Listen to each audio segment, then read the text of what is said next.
Hi, I'm Brittany Ashley, your host of Breaking Norms, Building Dreams, your guide through this transformative journey in both business and life. This is your place crafted for dreamers, doers, or anyone who has been told they can't. Get ready as we challenge those narratives together. You're tuning in live to the United Public Radio Network, airing on 105.3 and 107.7 FM in New Orleans.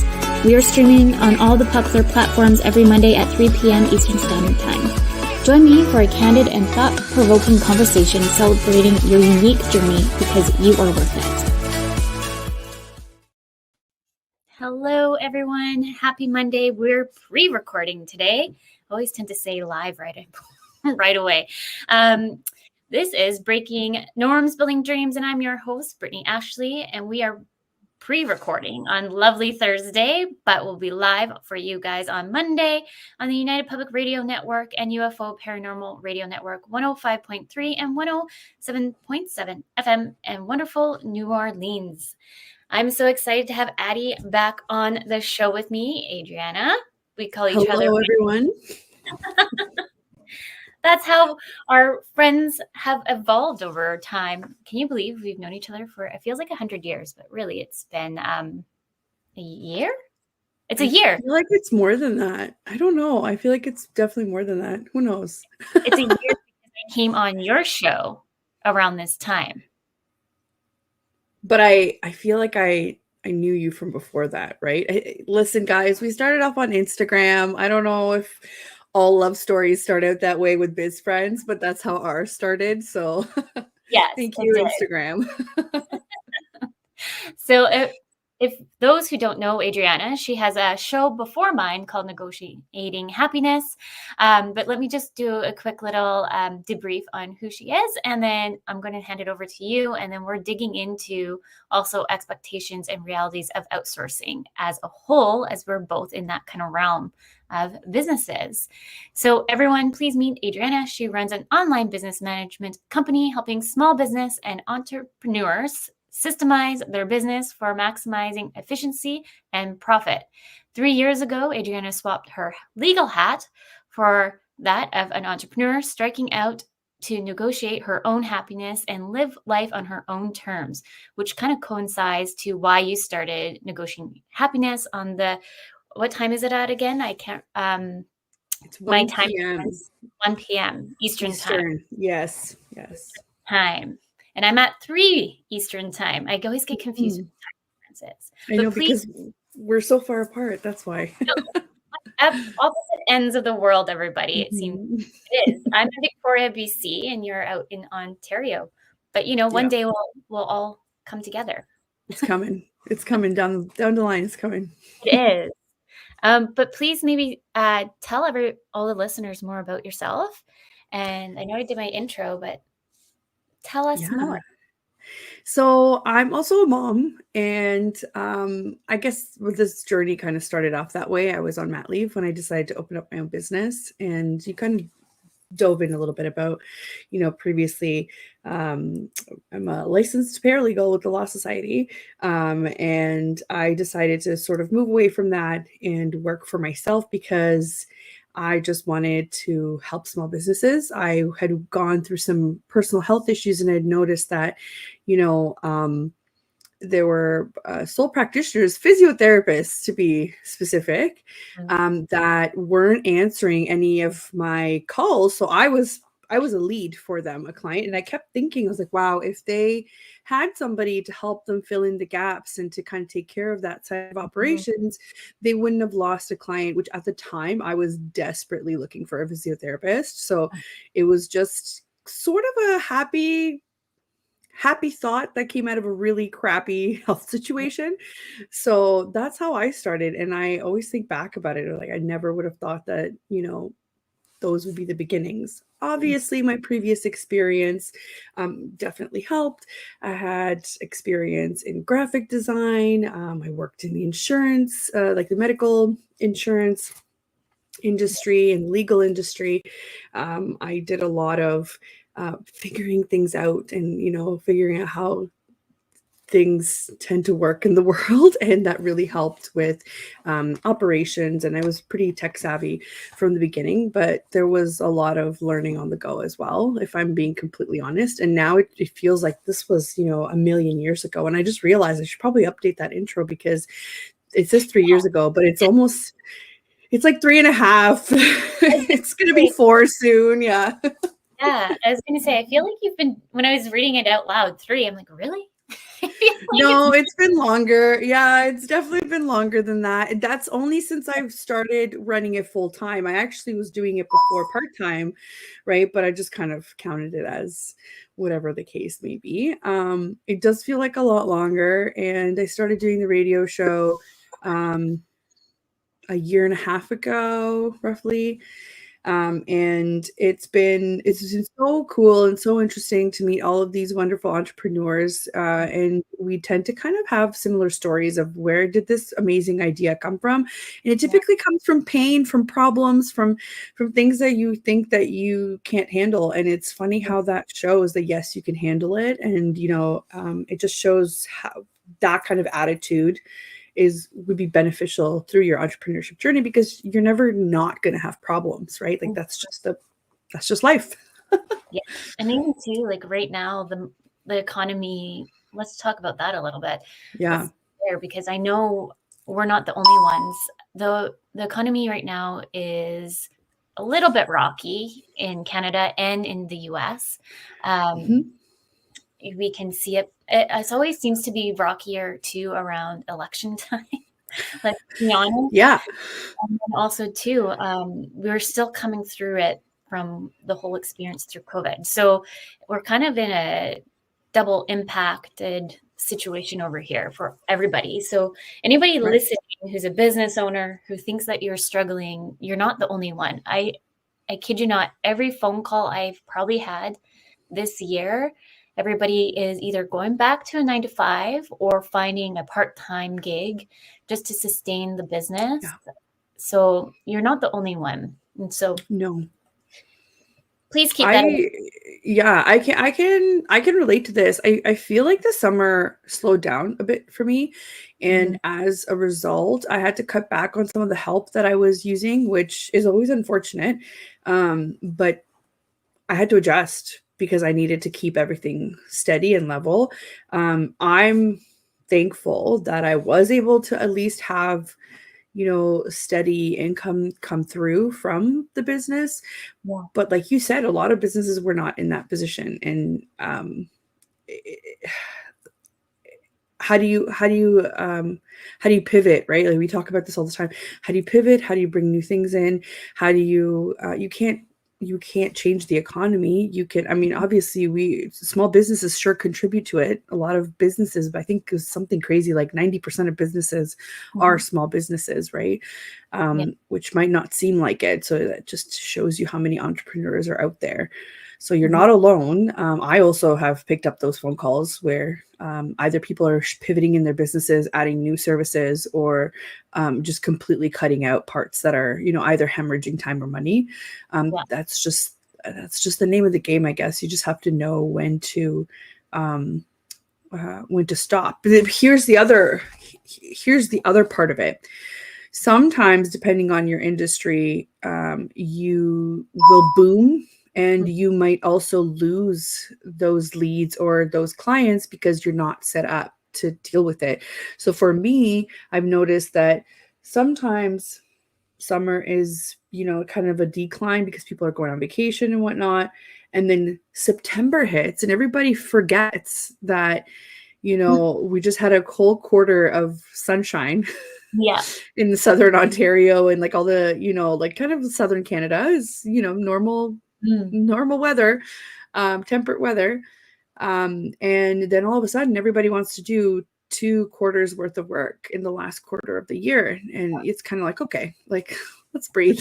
So if you're not set up to deal with that, there's a potential that people will walk away from it, right? So then I've had to now figure out, what am I outsourcing and what kind of projects am I welcoming? What kind of projects am I not? And I mean, you and I work on certain things together, and I'm happy that we have at least each other to depend on, right?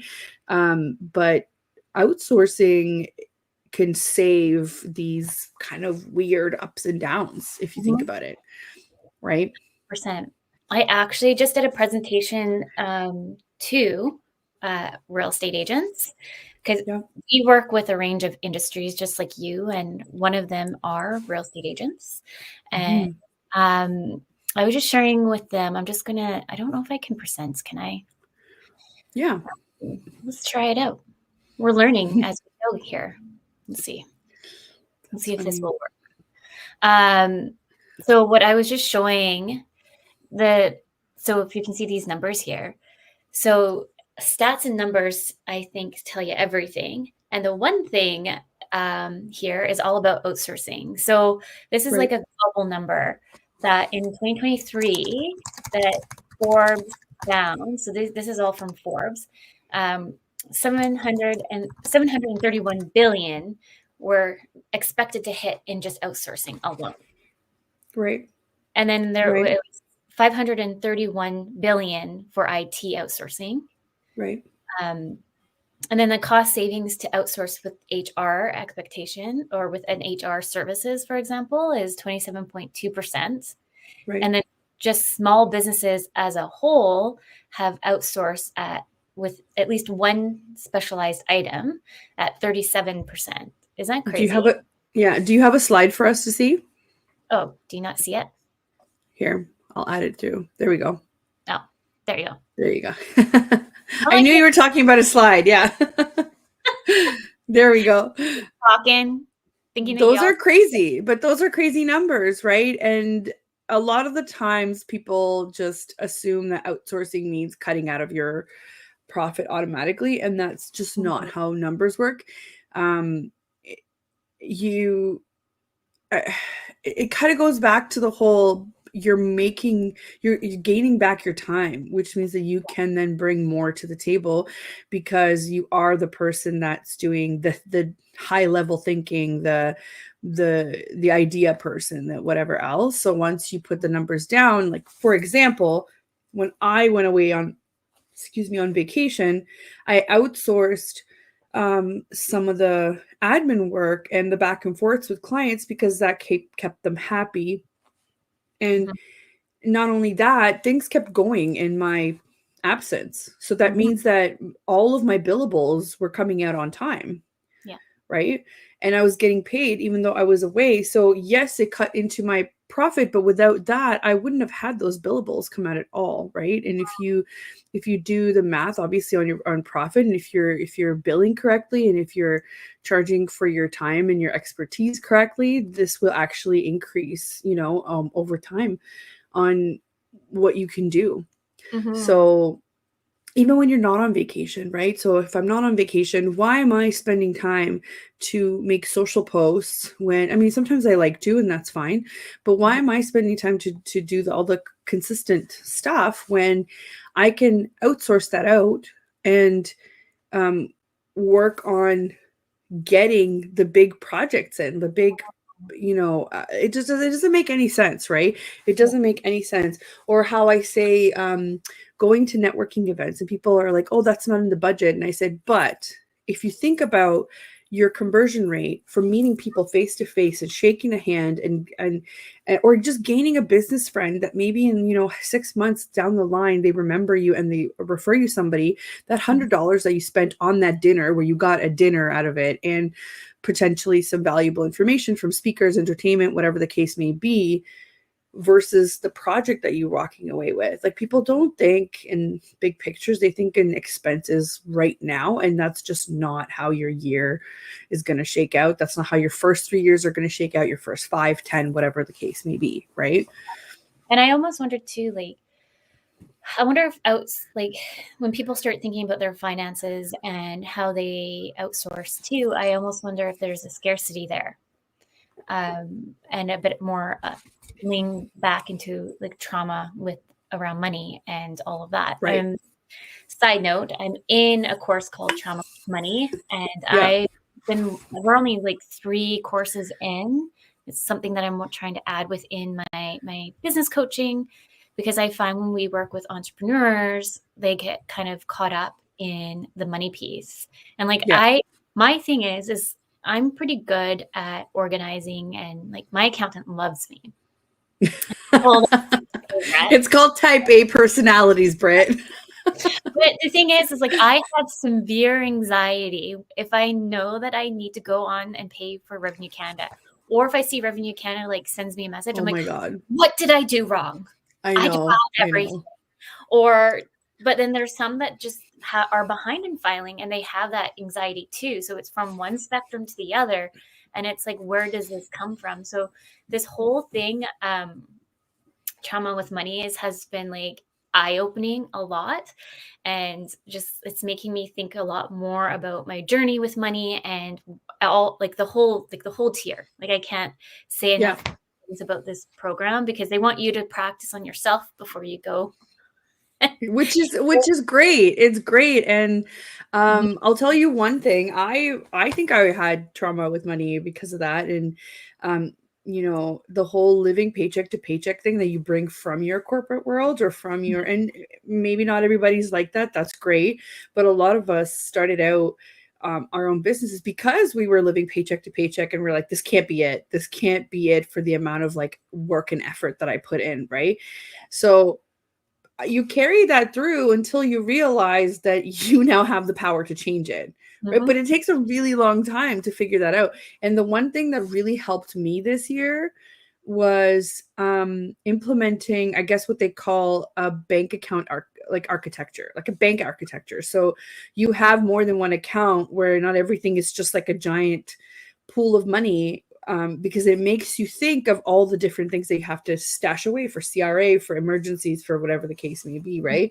So it's, to me, that was the first step in being like, okay, I don't have to live like this. Mhm. So it definitely helped. I agree. I think that people with money issues are also the ones that are having, sorry, not money issues, but money, like limits, like mental limits around money. They're the ones that also tend to be the ones that don't charge for their services accordingly. No, 100%. And yeah, so one of the exercises we did recently was like go off and write a note to money, like write a letter to Mhm. money and what it means to you. Right. And I'm like, this is like, I'm not doing that. And then I did it. I'm like, no, I will do it. And then it's just kind of like I was saying to a friend, it's definitely like a healing journey as well. And so it's just been, yeah, the course, I can't say enough great things about it. So in a few months time, I'll let you know, because I'll be certified with that. Yeah. But And, going, and oh, sorry. I was just no, I going to was say, just gonna add. I was just gonna add to your thing, for people that don't understand, that have never done any sort of, I guess, journaling type of reflection. The Mhm. reason why you do that with money is because you're forcing your brain to verbalize either the good or the bad or both Yeah. into words, and realizing what you're really thinking about it. So once you see it on paper, Mhm. it's kind of like when your accountant gives you the numbers and you're a little surprised and you're like, "Oh, I didn't really think I was spending that much here," or, "Oh, I actually made more than what I thought." Right? Like it's just a realization. You're quantifying your thoughts almost, even though it's not numbers, right? It's not numbers, but it's words. You're putting a value to these feelings or whatever it is. And now that you can change your behaviors. And that's it's like therapy, right? Like that's why people go to therapy, because you can work on changing your behaviors. And this works with money. It's the Mhm. same thing, Yeah. Yeah, it is 100%. And I find like with and because you mentioned about like pricing your packages and stuff like that, I think it's all Mhm. interconnected, especially for women. I feel like we always undersell ourselves. I'm just Yep. moving myself closer. We always tend to undersell ourselves and then lower our packaged rates, and not just kind of like imposter syndrome. I think it comes down to a little bit as well. we think that why would somebody pay for this because we're not worthy of it? But really it comes down to that we are all worthy of it, but how can we change our mind frame? And I was just talking to you about Lindsay, who's my coach. The other day they're like, Brittany, you don't talk nicely to yourself. So we're going to sit here and start like you practice back to, and I was like, oh my goodness, this Right. is really hard. Right. Right. Yeah. I think Yeah. like having like my number one thing is like this year anyways has always been like give yourself grace, because I'm a high achiever. I'm Yeah. always striving to do 700 billion things, and everyone's like, well, Same. you're just doing like all you're killing it, and I'm like, no, I'm not, because I haven't done X, Y, and Z. But so this year I tried to like take a step back, give myself grace, and then look at all the things I've accomplished this year. So one of the biggest things for me was speaking, like going more into Yeah. in-person speaking gigs and podcasts and all that, which have Yeah. been very successful this year. So I need to kind of like take that moment and celebrate those wins, because Yeah. what you put out is also the energy that you get back too. It's true. It's true. And another thing to add to your idea that a lot of women tend to bend when it comes to their pricing because maybe they're unsure of value.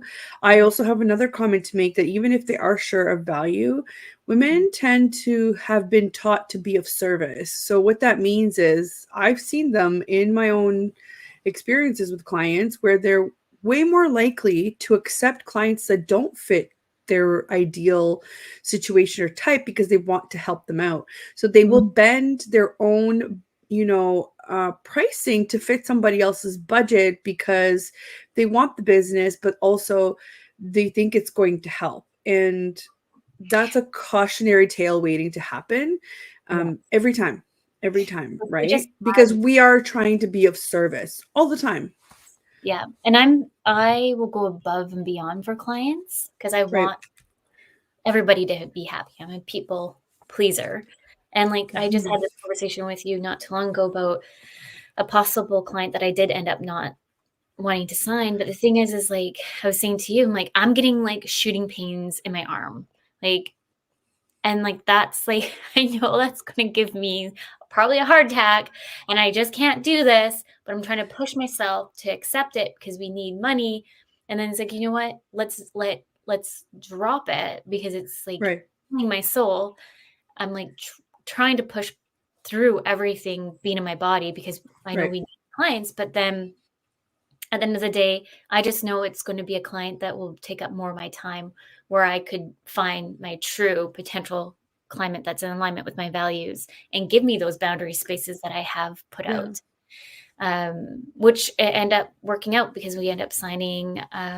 Well, it sounds like it's going to be a lifetime client. First, we're starting off with branding, website development, to administration, to like anything in between. Like they just love Yeah. that we offer like a full tier so they can see us growing with them versus this one project would have just been a one-time project.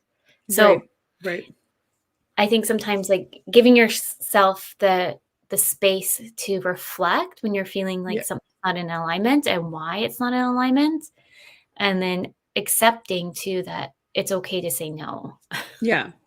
Well, that's the thing. You're making room for something else that fits more. Mhm. And that's not to say that this client that it is does not fit in your parameters now is never going to fit. Maybe they will come back because they appreciate your honesty or your integrity around things and being very transparent around money and time and effort, Mhm. right? That doesn't mean you're shutting that door forever. It's just Not the right if it's not a good fit right now, it's not a good fit right now, and people just need to accept it, right? Yeah. And this is exactly how it works with outsourcing too. Like you should have certain expectations, right? I remember when I first started out, I had put out this freebie that was, 10 questions to ask your VA before you hire them, and there were so many people that were interested in it. I was really surprised. I was just thinking this stuff is common sense, but Yeah. again, it's not. It just shows you that you kind of have to go with your gut on certain things in entrepreneurship. And a lot of the questions to me seemed very like, yeah, this is setting expectations and boundaries. And a lot of people had bad experiences with VAs or with outsourcing. So it turned them off from going forward with services like these, right?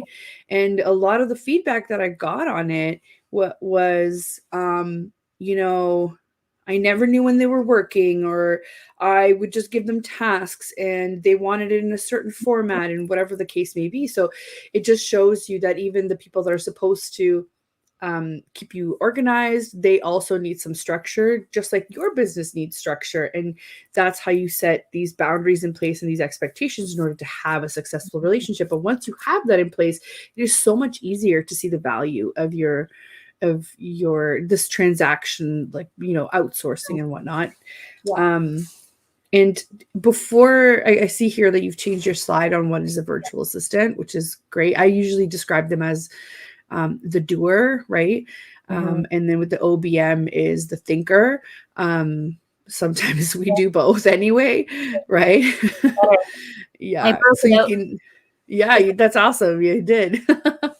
This is a slide. This is all the presentations I presented to all the real estate agents, because I find a good chunk of people, when they come to me, they actually end up needing an OBM, not really a VA, or they might need both. And they're not even ready for a VA because they have no SOPs in place. They have like nothing. They just want to start. Yep. I And always say this, you need an OBM first in most situations before you get a VA. Yeah. exactly. So Yeah. like in this, for anyone listening who can't see the screen, more or less, VAs are very task-oriented support, and then you have OBMs that are strategic management.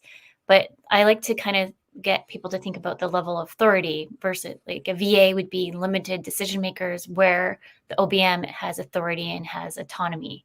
So Right. it really helps break up the two. So Mm-hmm. you and I work with an interior designer, and we do both. You and I are similar, where we wear both hats. Go between being an OBM, VA, and we analyze, we do strategy, and then I wear my coaching hats. So we make a great team. Yeah. And get it done. Yeah. That's so funny. Yeah, and it's great to have these distinctions. And just to put it out there, this is so new for the world, because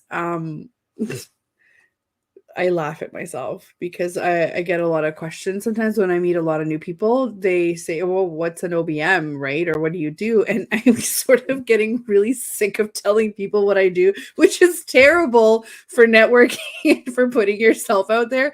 But this is in like a personal setting, let's say, right? Not in a professional setting. So please don't cast judging eyes on me, but I'm tired. Okay. I'm tired of telling people what it is. This is a perfect chart. I feel like saving this on my phone and just be like, let me give you a presentation.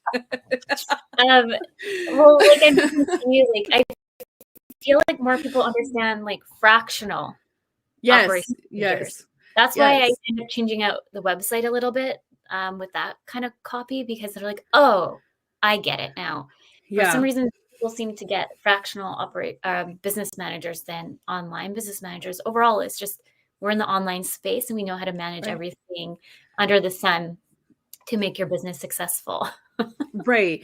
And sometimes it's just picking up the slack where you can't, right? So sometimes it's just being that right-hand person for the business owner. And sometimes it's being that person when they're not there, or being that person where they're just not really sure how to manage it. They're not really sure what to do next, right?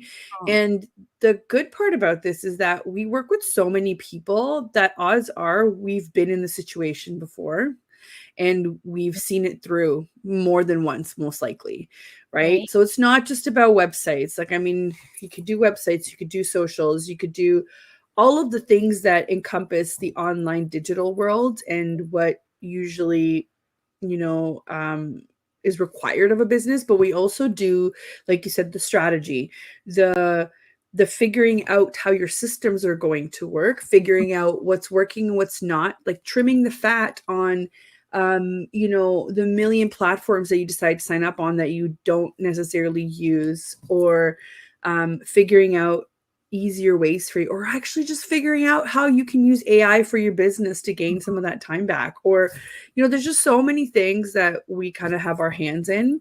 I like to say that we like to figure out the puzzle behind closed doors while you're the one going out there and getting the clients and doing development and going to networking and doing all of the things so that we can still service your clients while you're doing all of the things. 100%. Right. And I feel like a VA comes in and supports us. And so we're the middle person, right? So a VA comes in support. We have VA services and we have people that we work with that are VAs. And sometimes we do the VA work too, because it's just the nature of things.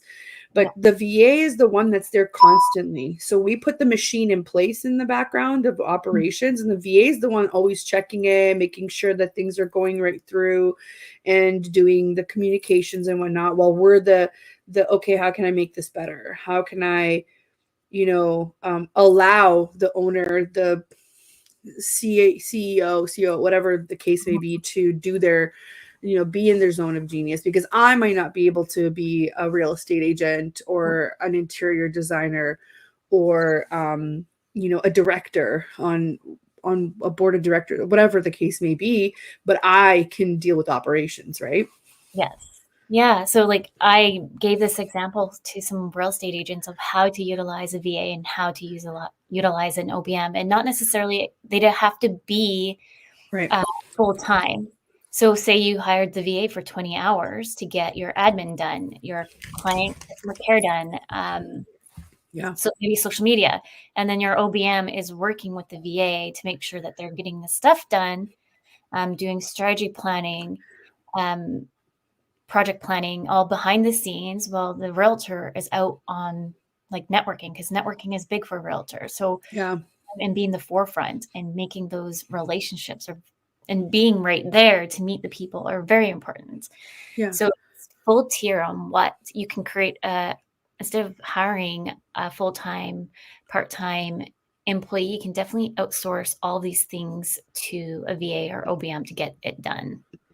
For sure. And it's funny, in the last like 2 or 3 years, I've done a lot of event and training planning as well, which is kind of cool for me. And travel planning too. Sure, that could be a lot of the admin work, but talking like trade shows. So we had to figure out logistics of how are these things getting shipped across the country? What do we want the booth to look like? What do we want the swag to look like? What's the presentation going to contain?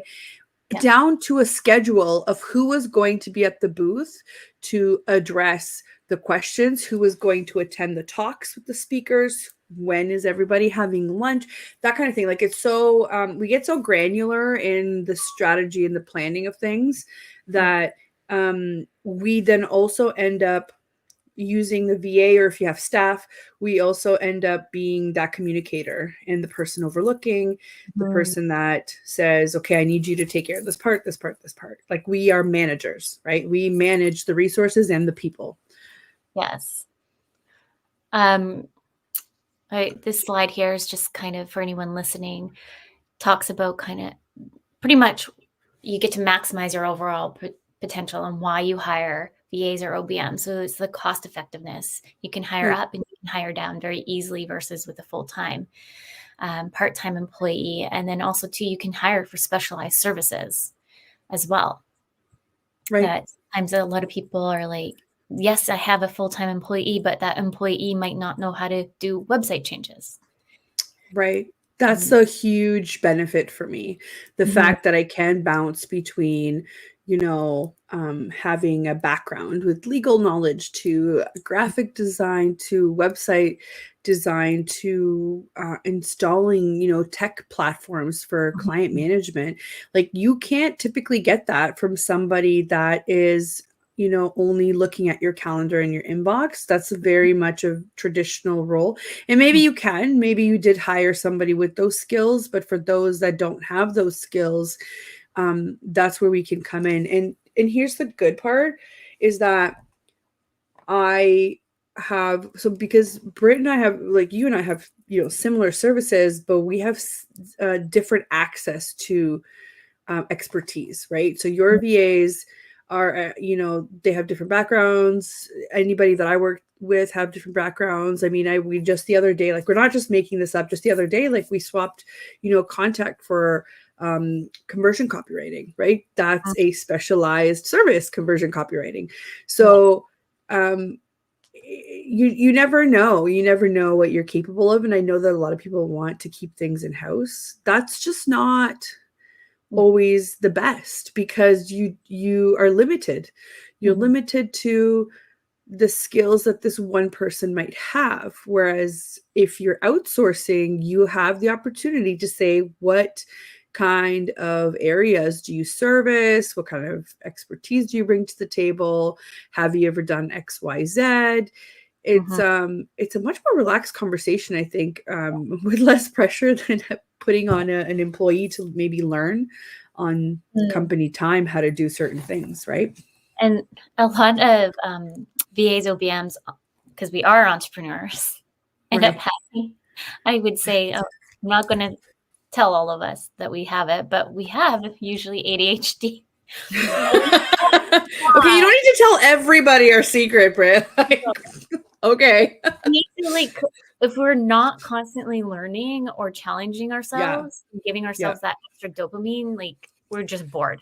It's not that we're a good employee, right? Like, that's why I figured out finally, I'm like, I realized that I'm the worst employee ever, because once I've learned it, I'm done. Like, I've learned it, on to the next thing. Like, what's the next thing? Yeah. And then the employer is I'm so bored.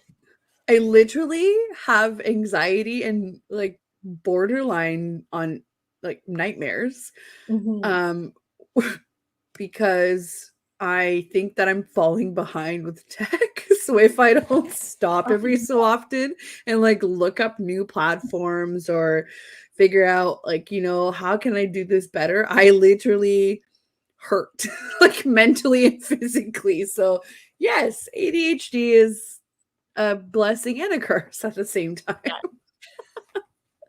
Yeah, and I have the mix in with dyslexia. Like, I've been diagnosed with dyslexia. I have not been diagnosed with ADHD, but if you've watched some of the last pre-recordings, I've had researchers and those who are ADHD experts being like, "Did you know you have ADHD?" Thanks. Okay. So they pretty much diagnosed me without me being diagnosed.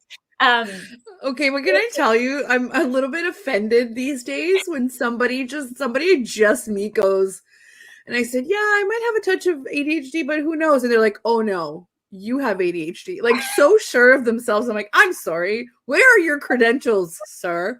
I need to see your credentials.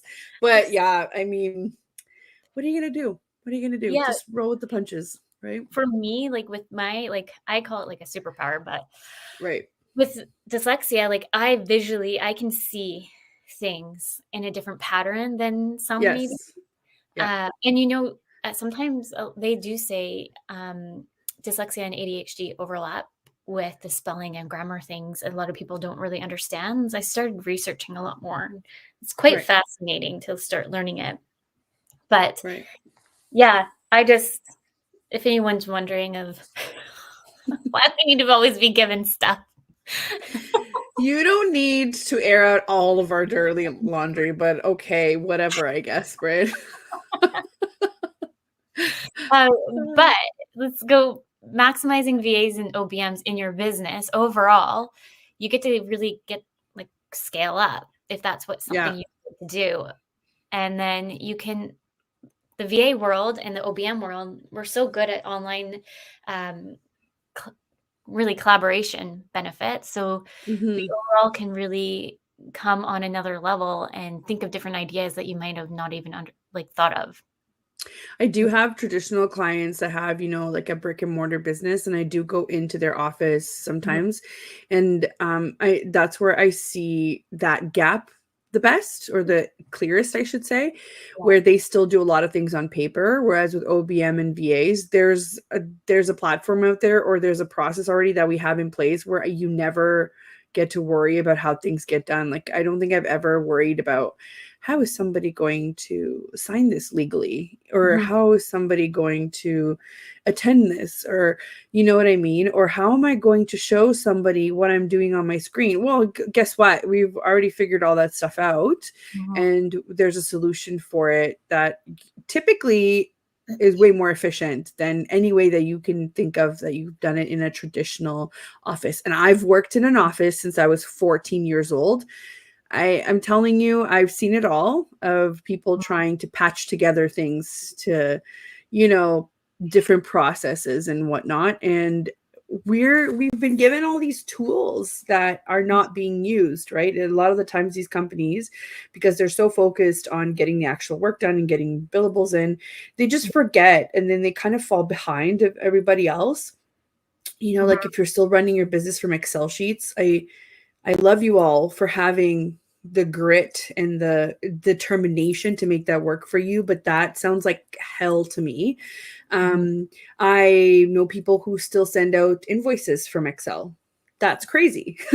That is bananas. That Hmm. is bananas to me, okay? And I'll say, I'm saying it obviously in a humorous way, because you're spending so much time trying to troubleshoot really old platforms, or platforms that are this close to breaking and leaving you with corrupt files, which gives me like internal anxiety Insane. and rage. Yeah. Mhm. That you don't even realize until something like that happens. Yeah. So we just know, we've seen it, we've dealt with it, we've put people over on different systems. We've seen that not every system can be the best system, Mhm. and we work with custom solutions. I think that's probably one of the most important parts. Like, Yeah. we're making your business run to your level, or to your ideas. It's not the other way around. Exactly. You know what I forgot to do? And because I'm so involved, like so into this conversation, I forgot to put banners up. Oh, and a midway intro. We're on the radio. We're live, pre-recorded, but live. I know we're just like right into it today. I know. I So know. if anyone listening or watching us, please like and follow and support us um, here or go follow myself at Career Dynamics VA at the bottom screen, or go, where's yours? Instagram, right here. There you are. Yeah. Mine's assistant.ontario. Super easy.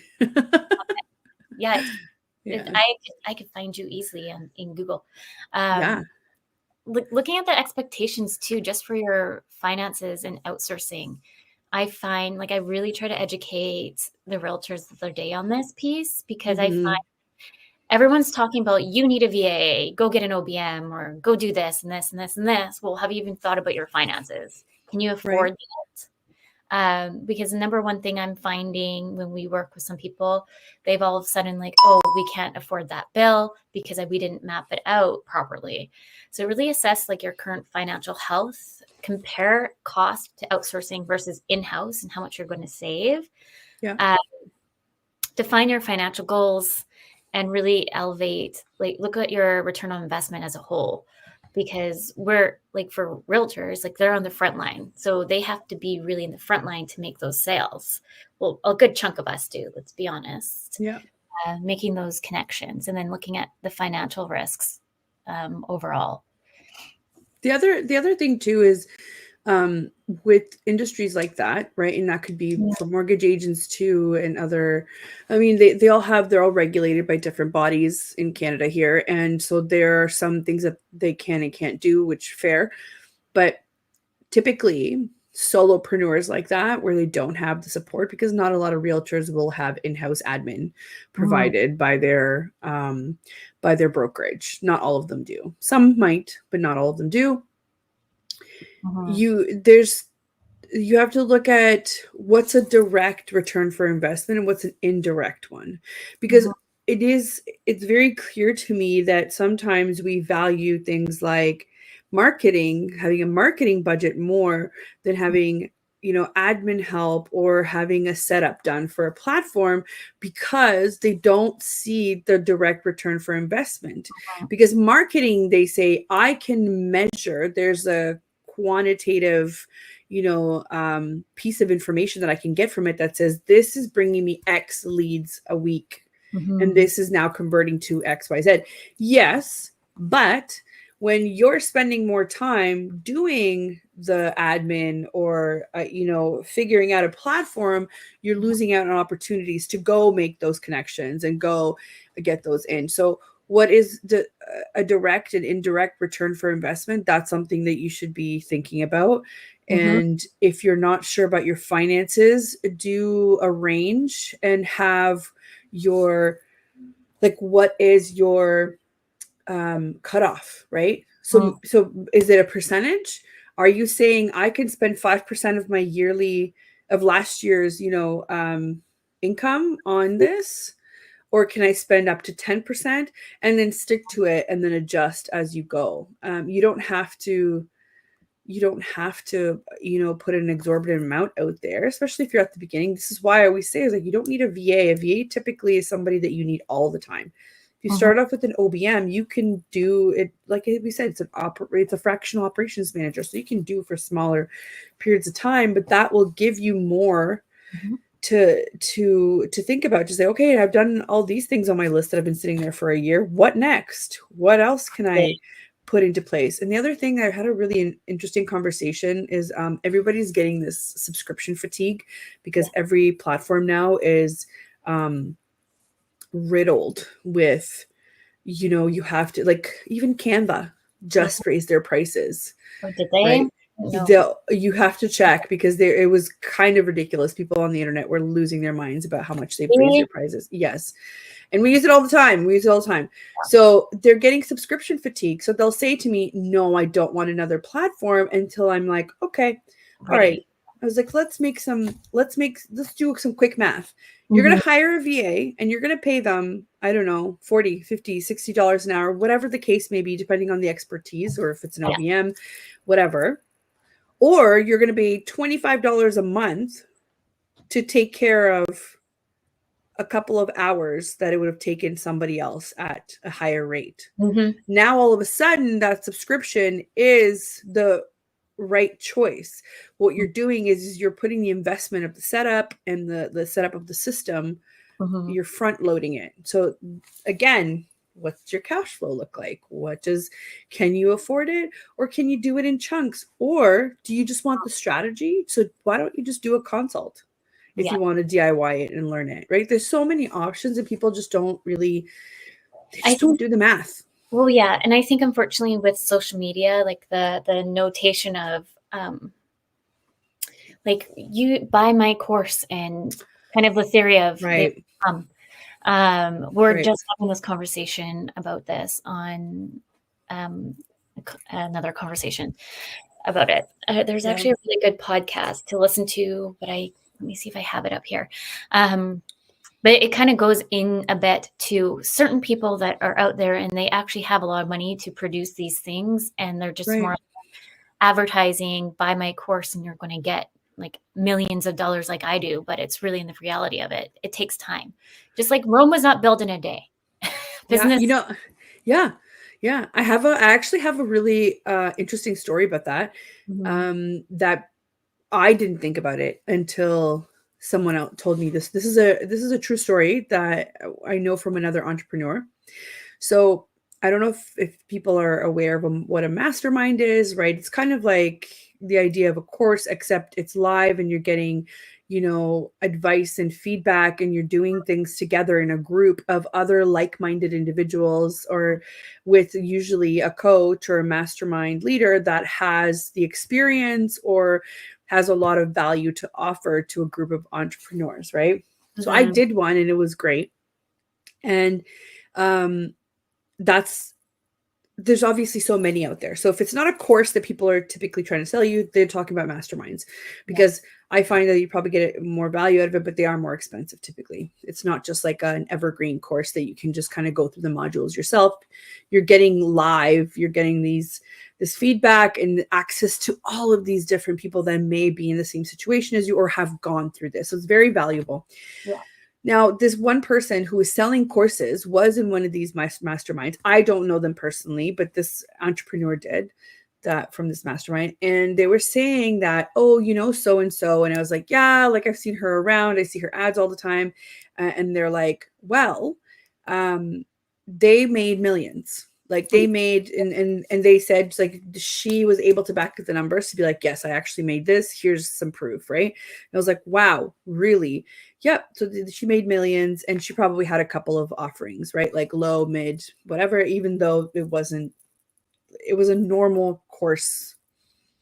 I don't know, fee. It wasn't that expensive, but it also wasn't like $20, right? Mm-hmm. And then they said, then she tried to recreate that and make a mastermind of her own and found out that it didn't work. So her methods that she took to get to those millions, she could not reproduce for other people, because that's the whole idea of a mastermind is like, I was successful, so I'm now going to show you how to be successful, right? And why was that? Because the people that catapulted her up to the millions were the people in the mastermind that she attended. So because she had those high level connections, that's what helped her. And you can't reproduce that with other people. So the only reason, not the only, I'm sorry, she was obviously successful, but I'm saying the majority of the reasoning of why she was so successful with her launches in these courses is because her clients or her collaborations were with people that were also making millions. That's not our day-to-day life. You can't reproduce that, and I don't think people get it when they're like, yes, I'm going to buy this $300 US course and I'm going to make millions after in a launch. Yeah. Like, people don't understand. It's like, actually, a lot of launches just fail. What's important is what you take out of it. How do you use that, right? I don't know, but it was really wild to me because I knew who she was talking about, and I was like, yeah, she's so successful. Then as soon as I realized that, oh, I'm never going to be able to replicate that, because she's not able to replicate that for other people. So why would, like, you know what I mean? And it's not a limiting belief. It was a very realistic one of, I don't have the connections that she did. Right? Yes, it's true. And that's the unfortunate thing with these kind of sales tactics to get into the funnel. Like, it's just, to me, is like unethical, and like it drives me bananas. Like, the more I hear about it, like, well, that's the whole reason why I became a coach too, is because I realized I kind of fell in that kind of bubble, like everybody else, thinking like, because the promise was, I'm going to get you to 10K months. At the end of the day, I hate that. At the end of the day, the coach, I don't even want to call her a coach. She's a consultant.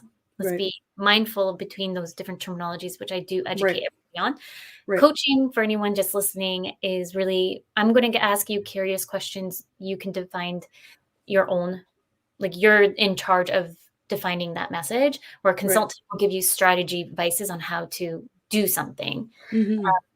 So this particular coach promised 10K months, and their whole strategy was like, charge 3K here, charge 3K here, just so then you can get up to 10K really fast. But and I should have known this when I started this, like, a lot of these pricing models don't make any sense, because I had somebody come to me and they wanted a website development, CRM implementation, branding, like all the things that you need to kind of build the hub of the business. Yeah. And she was just like, charge 3K, where I could have charged 5K, because I'm realistic. That was what we're expecting. Right. Long story short is, if things are not in alignment to you, start asking questions and do more research and out there. I wanted to talk about like pricing expectations before it's almost at time-ish. And I want to go to, there was something else I wanted to share too before we were almost at time. But VAs here in Canada and or in the US, you're going to see, like, on average, like, VAs at least starting at 30 an hour. And people have a little bit of a heart attack on that. But look at, I don't know. I always say this. I was like 30 now is low. It is low. Um, like 30 is low. Like, sorry, we have to pay our own taxes, our own CPP and EI contributions, which are the government taxes and benefits that any employer would have to pay. So when you think about it, when you dissect 30 actually becomes like 15, like 20, like, you know what I mean? I don't know. And then OBM's at least at 60 an hour. But like the thing is, everything's changing. Even if you look at minimum wage here, Yeah. I think it was Ontario. Aren't you guys going up to 17? Yeah. Yeah. And I think here in BC, I think don't quote me.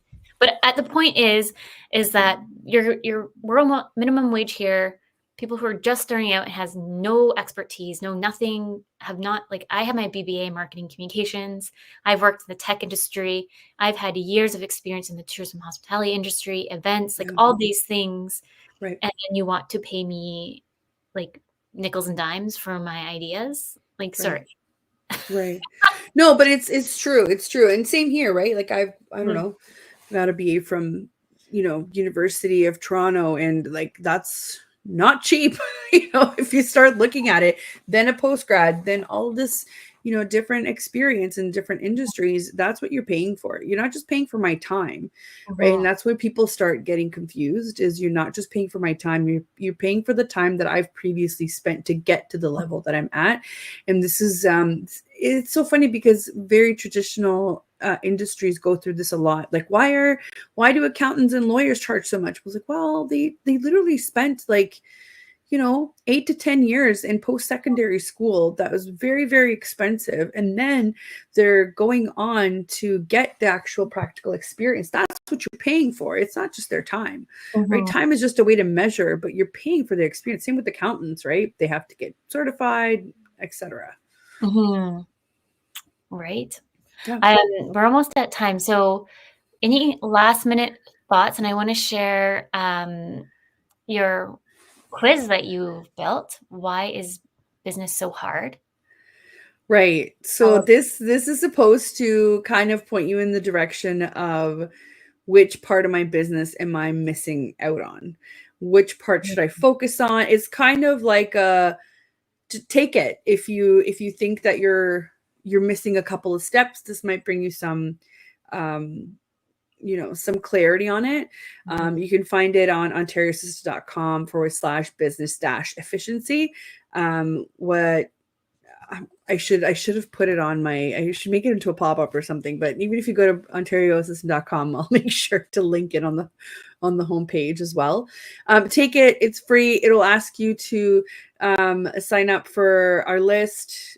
Full disclosure, I've been so busy that our list maybe gets an email maybe once or twice a year. So, but I mean, that's good for your inbox, right? I can't handle all the emails that come in, so I figured that's okay. It's just supposed to point you in the right direction of maybe you need to focus on systems, or maybe you need to focus on marketing, or maybe you need to focus on other. And at the end of the day, if you have more questions, I'm happy to answer my DMs. If you want to go on Instagram, assistant.ontario, you'll find me there, or send me a message through the contact form, and we can definitely help you. And if you're a fan of Brittany, odds are we're going to be working together on some things, so don't be shy. Combo of that. I'm just switching through the slides really, really fast because I just wanted to show, if anyone's watching, you can scan the QR code and it takes you to my, I guess you'd say opt-in, and it's called the Everything Bundle. And so I have a 38-page free ebook on how to outsource, what to outsource, kind of your communication style, like everything in there for you to kind of work through. And then we have a bundle on imposter syndrome and how to overcome it. Amazing. And then is whatchamacallit, what else is in there? I did so much in there for you guys. So overall, it's a whole bunch on sales funnels and pipelines as well. That's what else. Yes. Yeah, I'm literally, so I just scanned the QR code, so I'm on it right now. That's awesome. Yeah, it says crush imposter syndrome, master outsourcing, and scale. That's awesome. Yeah. So if you're just listening, you can just go to www.creativedynamicsva.com, and it's the opt-in on the home page there for you. So you can come in, and I was just saying to all the realtors, I'm going to be adding to it. I had an idea to do on how to create SOPs, because why not? Let's just make it a true everything bundle. Very careful, your ADHD is showing. I know. Somebody did download it, and they said that it's one of the best things that they have seen in a while. So I was like, Amazing. that's good. So that's good. Amazing. Well, we're already at time. Thank you so much for coming into the show today and pre-recording, because for those who are not in Canada, it is Thanksgiving. So it's Thanksgiving long weekend here in Canada. Mhm.